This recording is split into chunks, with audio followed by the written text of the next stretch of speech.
알고 있는 이 대한항공 회항 사건이 있습니다.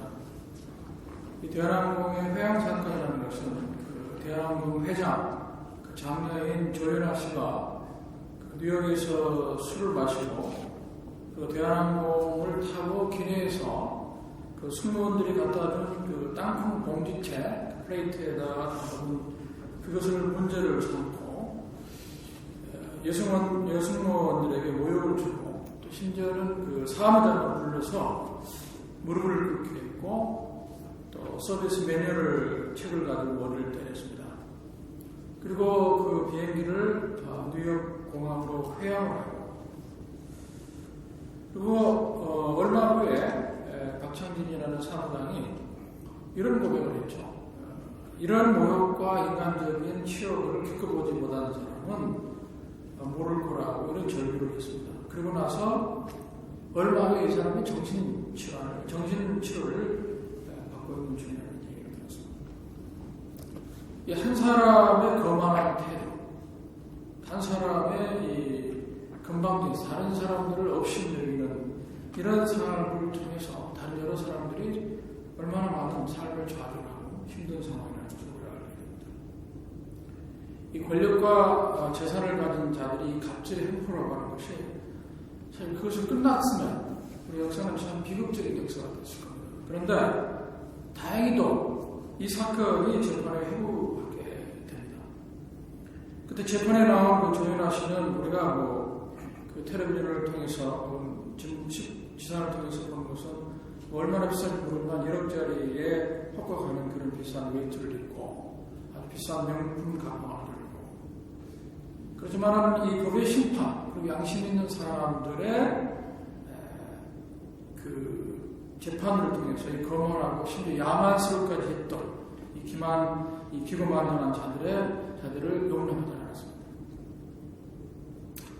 이런 것을 본 외국 그 사람들도 그렇고 국내 사람들도 이 대한항공을 이용을 거부하지 않은 운동까지도 벌어졌던 것입니다. 우리는 이 사건을 보면서 적어도 우리에게 희망이 있다. 이런 작은 희망적 사건들을 보게 됐습니다. 작년 4월 말에 일본 수상 아베가 미국의 상하원 합동연설이 있었습니다. 근데 그때 그 합동연설을 거부했던 이 세계 지식인들이 상당히 많은 비판적인 목소리를 냈습니다. 그래서 일본의 식민 제국주의에 대한 반성 없이 미국에서 상하원 합동연설을 할 수 없다는 그런 여러 가지 비판의 목소리를 불구하고 아베는 한마디 사과 없이 미국 의회에서 사실은 연설을 했습니다. 현재 미국 그 일본 위안부로 강제 고난을 당하고 있는 할머니들이 무수한 증언에도 불구하고 아베 총리는 일본의 군국주의를 대표해서 한 번도 정식으로 진정한 사과를 해본 적이 없습니다. 그리고 얼마 전에 그 사건이 있은 얼마 후에 위안부 할머니 한 분이 돌아가시기 직전에 이런 고백을 했습니다. 내가 죽기 전에 아베로부터 진심으로 사과를 한번 들어봤으면 한이 풀릴 것 같다. 그런 얘기를 한 것이고 분명하셨습니다. 또 우리 역사 속에는 한 사람의 잔인하고 그리고 기고만장한 모습들을 우리 세계는 지켜보고 있습니다. 그런데 아이러니하게도 이런 기고만장하고 힘 있는 사람들의 목소리만 들린 것이 아니라 아직은 우리가 좋은 희망들이 있는 것 같습니다. 사실은 작년 3월 달에 시카고에서 아시아 전공을 하는 학자들이 모였어요. 모여가지고 너나 할 것 없이 아시아의 문제를 다루면서 일본의 위안부 문제에 논의를 하게 됩니다. 그리고 그 사람들이 모여서 전국 그 세계적인 학자 생각한 187명이 모여가지고 이 스테이트먼트를 냅니다. 그 스테이트먼트는 뭐냐면 아베 총리를 향해서 위안부 문제에 대해서 진정한 사과를 촉구하기를 바라는 성명서를 냈습니다. 한편으로는 우리가 이 역사는 굉장히 무자비하고 오만한 사람들이 역사처럼 보이지만 이렇게 작은 생물처럼 그 속에는 그 역사를 바로잡고 그 다음에 교묘한 사람들의 모습이 나올 수 있습니다. 오늘 우리가 이 낭독한 성서는 빌립보서에 관한 얘기입니다. 이 빌립보서는 바울 서신 가운데서 에베소서, 그리고 골로새서, 빌레몬서, 그리고 디모데후서와 함께 우리가 옥중서신이라고 불립니다. 말하자면 바울이 로마 감옥에서 빌립보에 있는 교회에게 보낸 편지입니다. 근데 원래 이 빌립보라고 하는 것은 BC 4세기경에 그 알렉산드리아 왕 빌립 2세가 건설을 했고, 그래서 그 왕의 이름 따라서 빌립보라고 불렀습니다. 그러다가 BC 168년경에 로마가 그곳을 다시 점령을 해서 식민지로 삼게 되었고, 그 당시에 로마에는 과두정치라고 해서 몇 사람이 정치를 하는 권력 형태를 가지고 있었는데, 이 과두정치를 하다가 BC 31년경에 유명한 액튠 전투에서 옥타비아누스하고 안토니우스가 싸움 전투를 벌입니다. 그래서 옥타비아누스가 승리를 해서 나중에 자기 이름을 소위 우리 성서에 보면 아우구스투스라고 부른 것처럼 자기 이름을 그렇게 부르고 자기 부하들과 장군들을, 병사들을 이 빌립보에 구하게 합니다. 그리고 로마에 있는 상당히 지식인들 가운데 혹은 어떤 일정한 사람들을 이 빌립보에 이주를 시킵니다. 그래서 이 빌립보 지역은 제2의 로마라고 할 정도로 로마의 문화와 로마의 정치가 거기에 집중하게 있는 것입니다. 그래서 어떤 학자가 이르는 그 이탈리아 법이라고 할 정도로 이 빌립보는 아주 특수한 지역을 만들어서 아주 라틴 계통의 로마를 중심으로 라틴 계통 문화가 이식되었던 것입니다. 이런 가운데 자연스럽게 로마의 철학 혹은 로마의 종교들이 이 지역에 들어와 있었고, 그런 가운데 바울 선생님이 비단 장수 루디아를 만나게 되면서 복음이 정착됐고, 그래서 교회가 세워진 교회가 저 빌립보 교회입니다. 따라서 이 빌립보라는 지역은 굉장히 많은 문제를 안고 있는 교회입니다. 굉장히 금광이 많아서 상당히 경제적으로 안정된 지역 때문에 로마가 관심을 가졌지만, 그러나 이 빌립보 교회는 로마의 철학과 종교들이 많이 들어와 있었기 때문에 자연스럽게 교회에도 상당히 많은 문제를 안고 있는 교회가 이 빌립보 교회입니다. 근데 가장 중요한 문제는 뭐냐? 이 빌립보 안에는 두 큰 그룹이 있었는데, 이 그룹 가운데 한 그룹은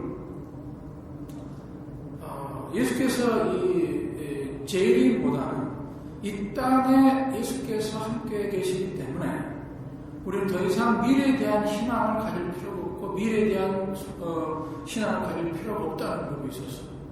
그 현실의 그 영적인 것에 만족하고 미래에 대한 희망보다는 미래에 대한 저 세계에 대한 관심보다는 오늘에 대한 관심, 오늘의 신앙 태도가 중요하다는 한 그룹이 있었습니다. 그와 함께 또 다른 그룹은 뭐냐면 미래에만 희망이 있다고 보는 그룹이 있었습니다. 그래서 그리스도의 재림에 대한 약속만을 기다리는 신앙들이 있어서 이 두 그룹 사이에는 늘 알력이 있었고 다툼이 있었습니다. 근데 그걸 전제해서 오늘 이 바울 선생님은 빌립보 교회를 향해서 2절에 보면 여러분은 같은 생각을 갖고, 그러니까 이 빌립보 교회는 두 개의 큰 갈등이 존재하고 있었지만 그 갈등이 존재하고 있는 두 그룹을 향해서 바울 선생님 하시는 말씀이 여러분은 같은 마음을 품고 같은 생각을 가지고 심지어 같은 사랑을 가지고 뜻을 합하여 한 마음이 되라고 전제를 하고 있습니다. 그리고 3절의 말씀이 앞으로 다가올 주님의 재림을 생각하고 무슨 일을 하든 경쟁심으로나 후욕으로 하지 말고 겸손한 마음으로 자기보다 남을 낮게 여기라는 주님을 하고 있습니다. 이것은 단순하게 아무런 문제가 없는 곳을 향해서 주는 겸손이 아니고 분명히 빌립보 교회는 두 개의 엄청난 대립된 그룹들이 있었고 그 그룹을 향해서 바울 선생님이 하는 말이 경쟁심으로나 허용으로 하지 말고 자기 자신을 낮추는 겸허한 마음으로 자기보다 남을 낮게 여기라고 이렇게 얘기하고 있는 것입니다. 그리고 5절 이후에 보면 이 다가올 미래 역사 속에 우리 오신 예수 그리스도의 삶의 모습을 예로 이렇게 설명을 쭉 하고 있습니다. 예수님은 원래 하나님이셨지만 자기를 종처럼 이 땅 위에서 자신을 십자가에 달려 죽기까지 하나님의 뜻을 복종하셨습니다. 바울은 이 충고를 통해서 주신 이 말씀을 통해서 여러분들 앞으로 다가올 예수님의 재림을 기다린 자라면, 정말 여러분들이 앞으로 다가올 예수님의 재림을 기다린 사람이라면 오늘에 만족하지 말고, 그리고 다가올 미래의 심판이 없다고 생각하는 것처럼 너무 오만하고 거만하고, 그리고 자기가 최고라고 하는 생각을 지금도 가질 것이냐, 이런 질문을 우리에게 드러나는 것입니다. 이제부터 평등을 가르고 자기 것이 옳다고 주장할 것이냐라는 질문을 우리에게 하시는 것입니다.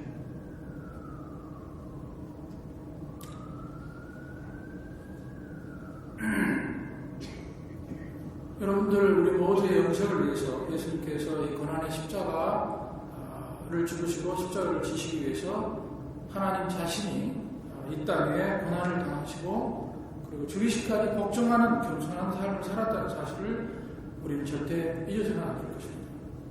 원래 헬라어로 보면 겸손이라는 뜻은 6종류의 뜻을 갖고 있어요.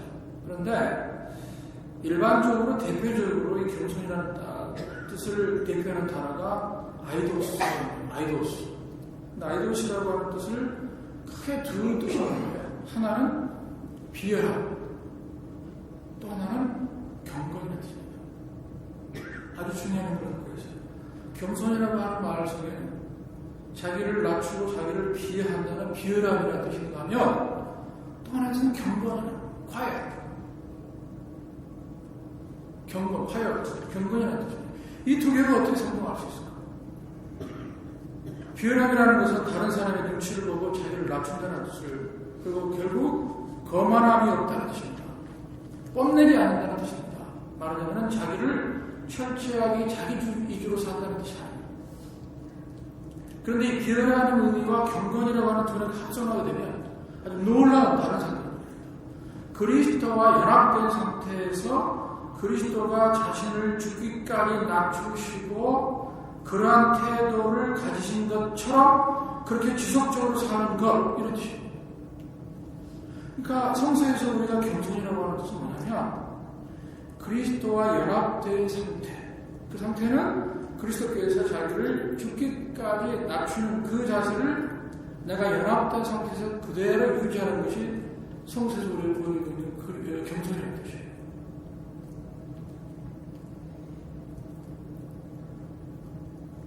따라서 우리가 겸손이라고 하는 예수께서 인간을 위해서 십자가에 위해서 죽기까지 자신을 낮추시고 복종한 그 자세를 연합해서 그런 모습을 그대로 유지하는 것, 이것이 성서가 말하는 겸손한 태도고 겸손한 행동입니다.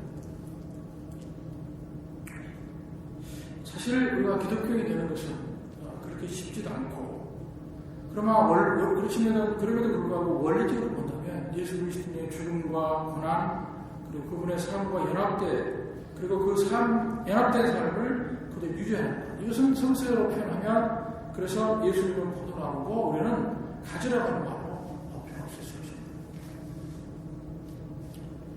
우리가 여기서 이 겸손이라는 의미를 조금 더 분명하게 이해하기 위해서 우리가 예수님과 관련된 두 가지를 함께 이해를 해야 될 것이라고 생각합니다.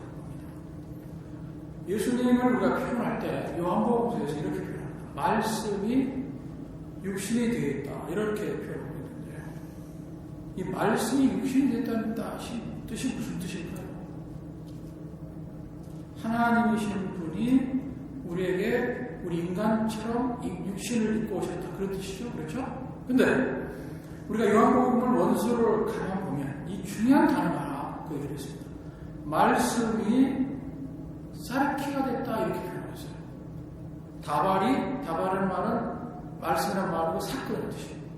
하나님의 말씀이신 그 빛이 사르키가 됐다. 사르키란 말은 육체라는 뜻인데요. 정확하게 말하면 하나님의 말씀이 가장 지저분한 육체가 됐다, 그런 뜻입니다. 사르키란 말은 일반 육체가 아니라 가장 지저분한 육체라는 뜻이에요. 이게 무슨 뜻일까요? 요한복음서에서 예수 그리스도를 표현할 때 하나님의 말씀이 가장 지저분한 육체가 되었다. 그게 무슨 뜻일까요, 우리에게? 이 결국은 뭐냐, 이런 뜻이죠. 이 가장 지저분한 육체가 됐다고 하는 것은 가장 말하자면 우리와 같은, 우리 인간들보다 더 어려운 상태에서 그리고 자기의 겸손한 태도를 가지고 이 땅에 것이다는 뜻입니다. 우리가 그 가운데 아주 대표적인 얘기가 있는데, 예수께서 하나님을 선포하실 때 종교 지도자 가운데 바리새파 사람들이 예수를 비판했고, 그리고 비판했던 이유가 뭐냐면 예수께서 죄인들과 세리들과 창기들과 함께 식사를 하고 그들과 삶 가운데 하나 있었고 그들 가운데 그들과 함께 살아가는 모습을 보았기 때문에 바리새파 사람들을 비판을 했습니다. 바로 이것입니다. 그래서 쌀키가 됐다는 것은 뭐냐면 우리보다 훨씬 못한 사람, 인간으로 취급받지 그 당시 못했던 사람들을 친구로 삼았던 것이죠. 이것이 쌀키라는 뜻이에요. 겸손이라고 하는 것은 단순하게 우리 비슷한 사람들에게 젠틀하게 우리의 태도를 보이는 것이 아니라 우리와 동등하게 취급받지 못하는 사람들, 그런 사람들을 친구로 삼는 것이에요. 이것이 쌀키라는 뜻이에요. 그래서 예수님의 이 쌀키라는 뜻은 결국 이웃사랑, 더군다나 이웃사랑 가운데서 그 사람들을 그 당시에는 사람 취급을 여기지 않았던 사람들, 이런 사람들과 그들을 아픔과 그들과 고난과 함께 있던 그들을 이해했던 이런 삶의 태도가 예수님께서 쌀키가 되었다. 겸손한 태도의 삶을 우리에게 선생님을 보여주는 것입니다.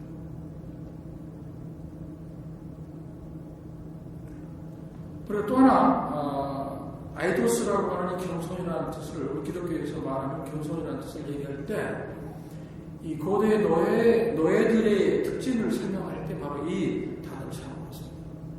그러니까 노예, 지금 우리가 노예가 없지만 고대로 올라가면 노예들은 주인이 시키는 대로 자기의 주체적인 의사라든가 자기의 어떤 표현들, 자기의 주체적인 삶을 살지 못하고 오히려 주인들이 요구하는 삶을 살아가는, 그래서 어떻게 보면 굉장히 비열하고 굉장히 비천하고 비겁한 행동을 뜻할 때 우리가 아이도스라고 하는 사람이라고 합니다.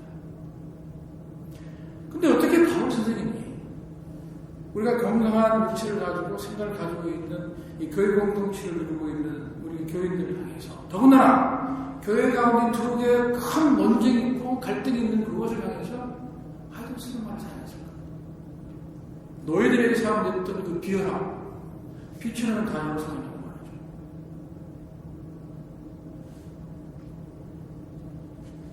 우리가 심각하게 이 문제를 좀 생각할 필요가 있습니다. 바울 선생님은 우리가 그 그리스도를 신앙하고 있는 이 기독교인들을 향해서 남을 대할 때 자기가 심지어 좀 비유로 하기도 하고 비겁할 만큼 겸손하게 대하라. 마치 노예가 주인을 대하듯 다른 사람들의 일을 돌봐주고 관심을 가지라고 우리에게 도전하고 있습니다.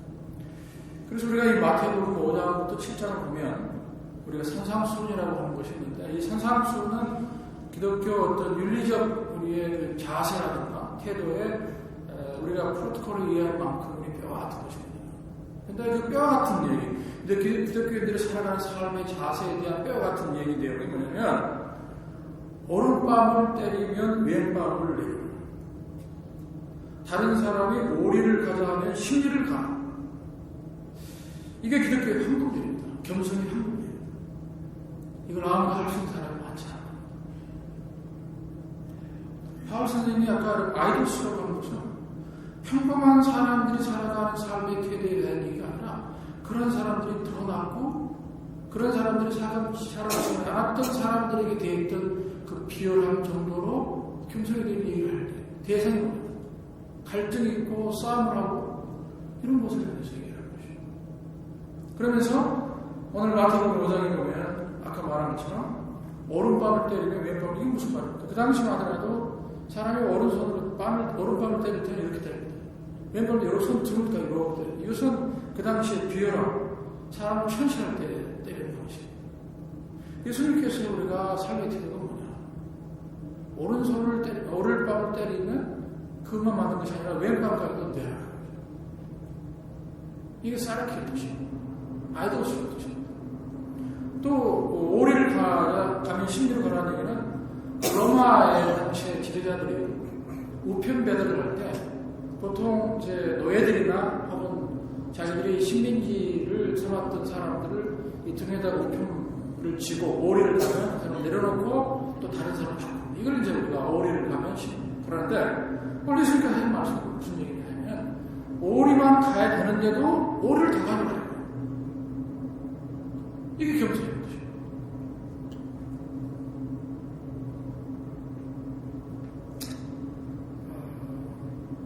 그러나 여러분 기억해야 될 게 뭐냐면 우리가 이 겸손이라고 하는 것은 우리가 마태복음 5장이나 7장 바울 선생님이 말한 아이도스를 다 지킬 수 있는 사람은 아무도 없습니다.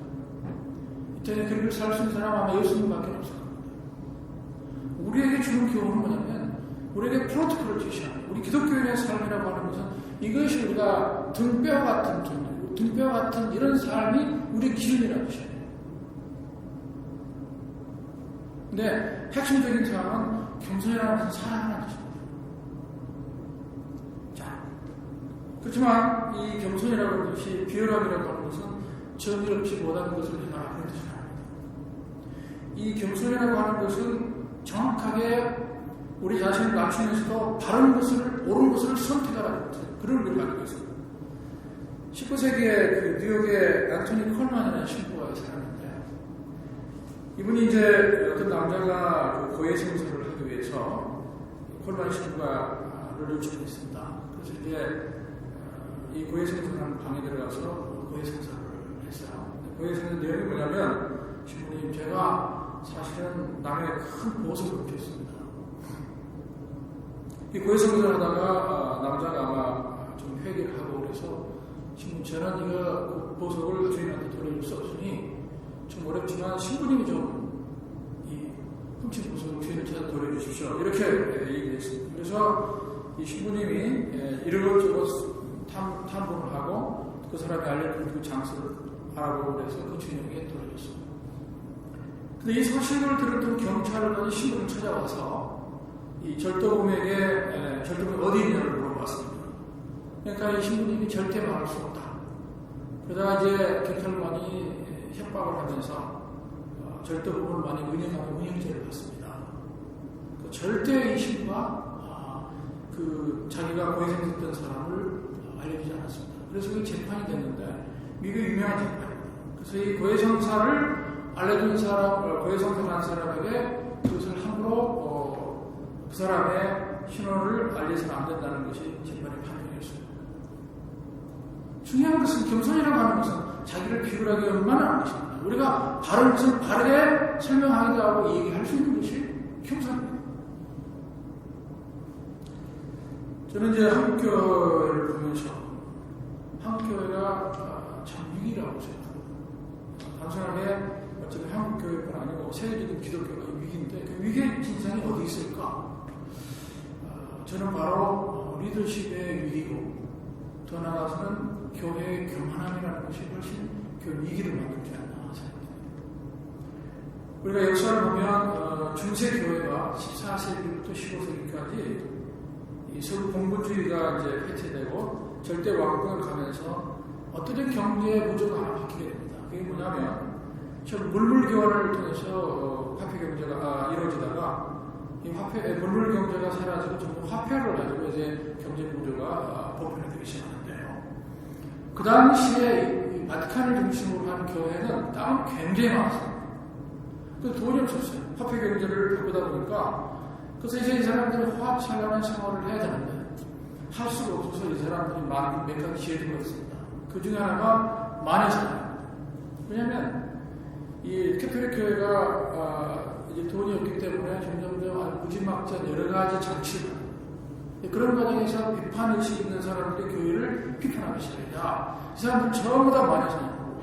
그래서 역사 기록을 보면 약 50만 정도가 아주 무지막지하게 화형을 받고 고문을 당해서 죽게 됩니다. 그 이유가 뭐냐? 교회의 권위에 도전했다는 겁니다. 네, 교회가 그 당시 만든 내용이 뭐냐면 여러분 알다시피 면제를 하는 겁니다.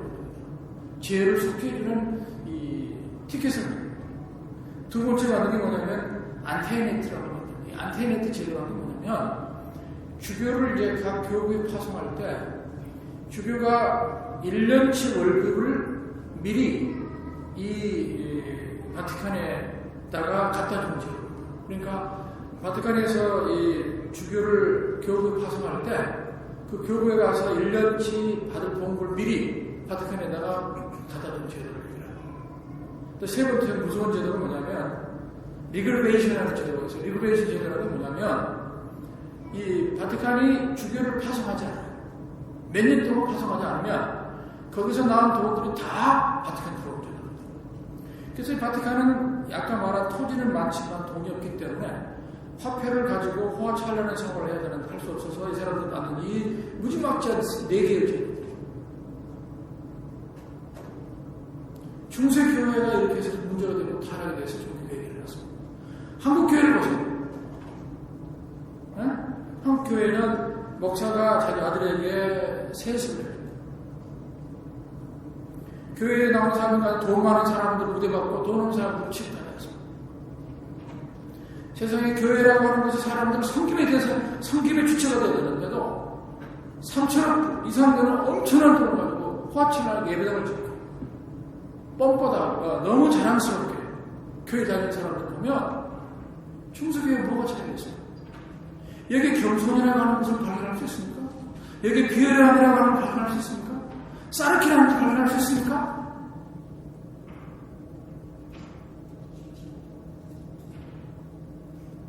겸손이라는 헬라어 아이도스의 이 비열함과 겸손이라는 것이 합성가 됐다는 것을 다시 얘기합니다. 겸손이라고 하는 것은 예수 그리스도의 십자가 사건처럼 내가 그 십자가의 고난을 지고 다른 사람을 낫게 여긴다는 것을 함께 합해서 그러한 뜻을 계속 유지하는 것을 아이도스라고 했습니다.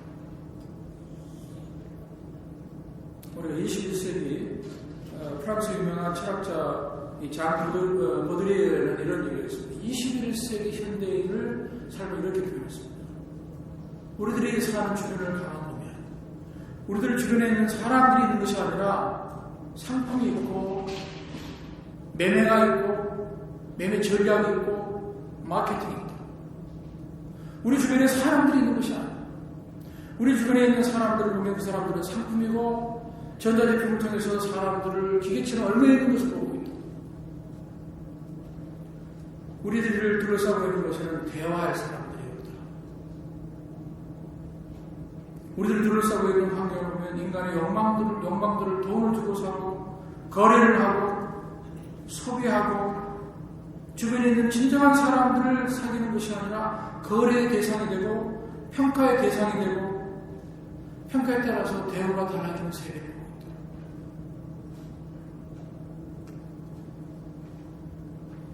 상품의 거래 대상에서 평가를 받지 못한 사람들은 루저입니다. 위는 아니라 루저입니다. 그 사람들은 외로움과 소외로 자신을 학대하고 결국 어떤 사람은 자살하기도 하고 그리고 큰 범죄를 저지르기도 합니다. 이것이 우리 현대인의 모습입니다. 어찌면 우리의 모습입니다. 우리 인간들은 현대인들이 그래서 루저가 되지 않게 해서 온갖 노력을 다 합니다. 얼굴을 수영하기도 하고 이태리의 귀족처럼 보이기 위해서 온갖 시장을 하기도 하고 이 상품화된 소비사회는 인간을 포기하고 자기 자신을 상품으로 치장하고 전략하는 사회가 되었다는 것입니다. 이 속에 우리가 희망이 있을까? 이 속에 우리가 기독교의 희망을 우리가 어떻게 생각할 수 있을까?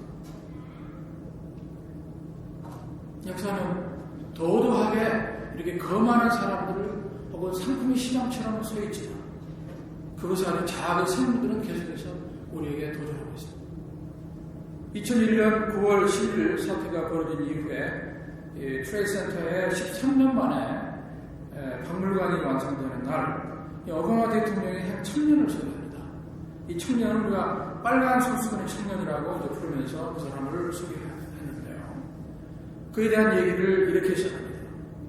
이 청년은 6살 때 아버지가 교회에 다닐 때마다 아버지는 양복 뒷 주머니에 빨간색 큰 손수건을 곱게 들어서 넣어 다녔던 것을 보면서 이 청년도 나이가 들면서 아버지처럼 이 빨간 손수건을 어떤 때는 목에 걸기도 하고 어떤 경우에는 호주머니에 넣기도 하고 어떤 경우는 머리를 쓰기도 하고 이렇게 자랐습니다. 이래 자랐던 이 청년이 16살 때부터는 소방서에서 자원봉사를 하게 되었습니다. 그러다가 2001년 9월 11일 트레이드센터에 104층에서 전문 투자가로서 아주 안정되고 여유가 있는 그런 전문 투자가로서 일을 했습니다. 일을 하다가 드디어 2001년 9월 10일 무역센터에 폭탄이 터져서 건물이 아수라장이 된 그 상태에서 이 사람은 빨간 소스를 꺼내서 코와 입을 막고 여러 사람들을 지금 신호하고 있고 쓰러져 있는 사람들을 수십 층 아침에 내려다가 데려오고 올라갔다 내려갔다 이런 일을 계속했습니다. 그런데 그러다가 아침 9시 59분에 건물이 무너졌고 그 건물과 함께 그 사람은 24살 나이로 이 땅을 떠났습니다. 오바마 대통령은 이 젊은이를 소개하면서 이렇게 얘기합니다.